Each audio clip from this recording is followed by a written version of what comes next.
If I was an eel, I feel like it would be very free.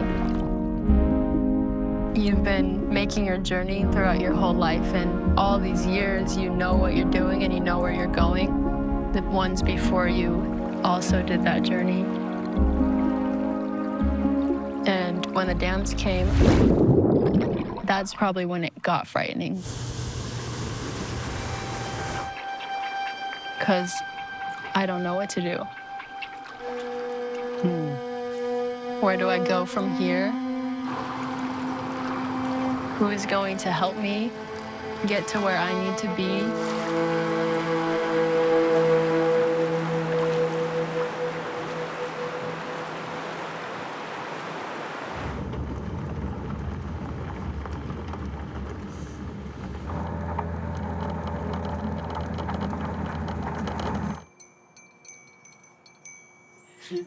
So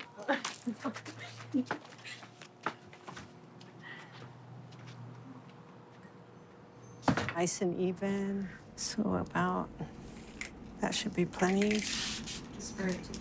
Go ahead. I remember as a little girl, my grandpa, he loved to share stories with us about our land, our homelands, and our foods, and the things that he missed. He missed being able to catch the lamprey, the eel, because you catch them at night, dive into the water and get the lamprey that were attached to the walls of the dam, because the dam was preventing them from swimming further down. He would describe it as a ripple. You could see in the water there were so many. They're all tied to those old stories that are way older than us because they helped to form this land. Our lamprey has been here way before we were even born.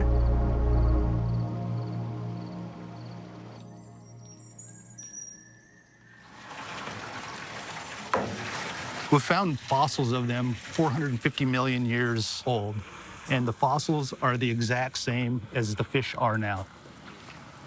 But lamprey were in their perfect stage almost 500 million years ago.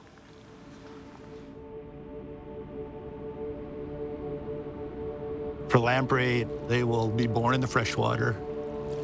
They'll hatch out, and they instantly just bury themselves into the sediment in the streams and live there for, we're finding out, up to 15 years now.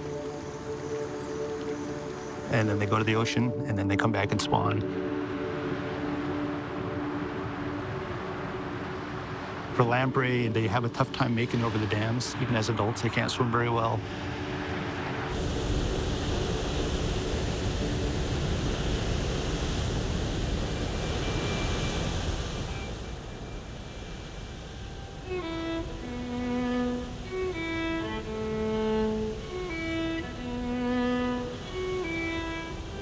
So theoretically, for self-sustaining populations, free-flowing river, that would be the biggest thing that it would take, for sure.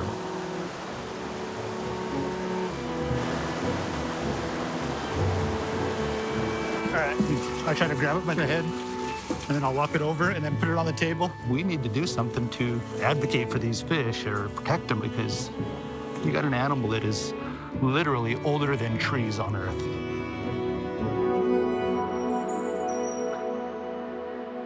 I saw my first one fishing on the South Fork of the Salmon when I was 28 years old, and that was the first time I'd ever actually seen one in person.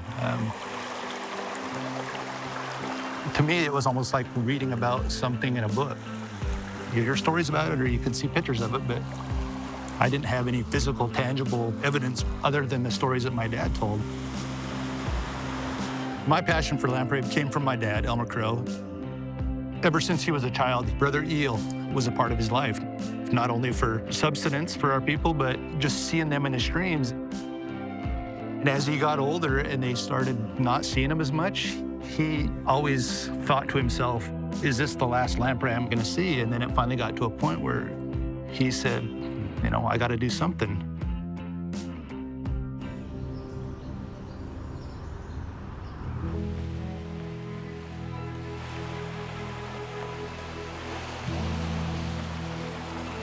I wouldn't even be able to hold a candle to the way that his world lit up, or his eyes. Oh, Brother Eel, he would say.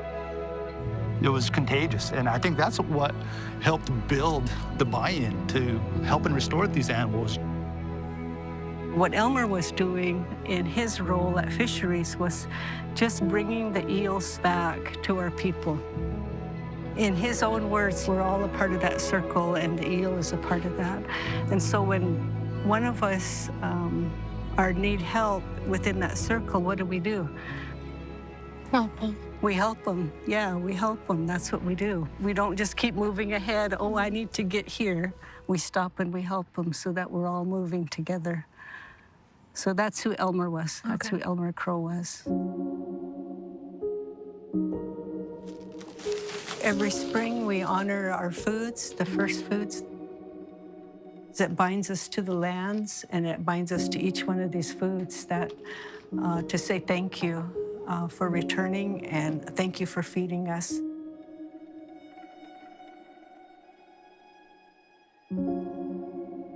Lamprey have 3 times the nutrients, pound for pound, that a salmon does.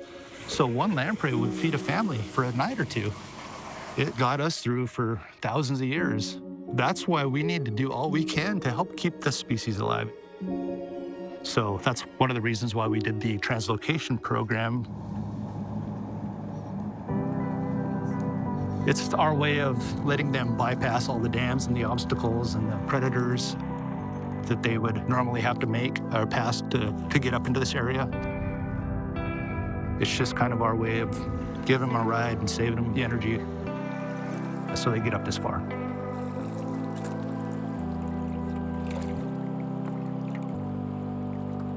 We take genetic samples of every fish that we release. There we go. So we could track how big of an impact our translocation program is having, even not just up here, but downriver, for the amount of lamprey that are coming back.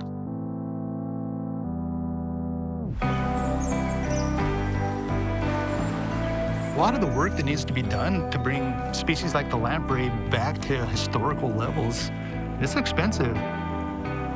I think one of the biggest things in the local level, for sure, is just education and outreach on them. So I'll lay it down and then cover its head. I don't know how many thousands of kids that I've given presentations to in this area that have never even heard of lamprey. And I think it's good for us, not only physically, but mentally and emotionally, and for our soul, to be able to just have those things that have always been a part of us since time immemorial. Brother Eel is a big part of that.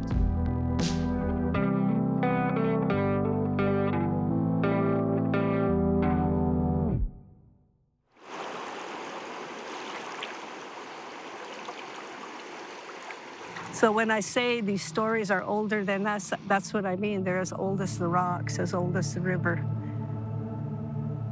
That's how long Eel has been maintaining that purpose and direction in his life. It's often overlooked in so many ways. What I think the tribe is doing is to help them not only to survive, but to thrive by providing that assistance they need to get up to where they need to go to, and then in building habitat and clean water and all those things that an eel would need.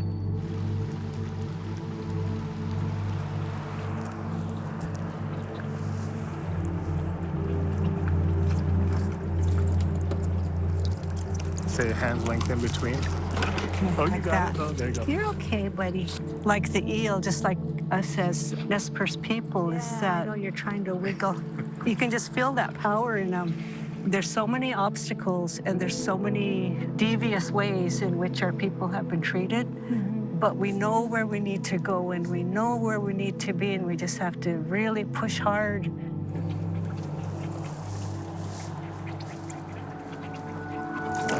We try our very best to get out to all the places, to visit, to say prayers, to touch the earth so that the land knows us. Our cultural learning and teachings is right here in these lands. That noise, though, I mean, I didn't know they made that noise. I am willing to share what I know with whoever would want to learn. And so that's what I'm trying to teach my children, to share, but to speak up for what you believe. He's trying to grab a rock. For us older people, it's comforting to know when you've learned all you can learn and your time is to leave, that someone will know how to sing the songs. Can you hear them? Someone will know what foods to place next to me. Someone will know the way to grieve. That's pretty neat. Once I'm under the earth, someone will know how to conduct our giveaways and our ceremonies. Someone will know the language. You know, those things are so important. If we forget those, then we forget our promise to the Creator to be who we are.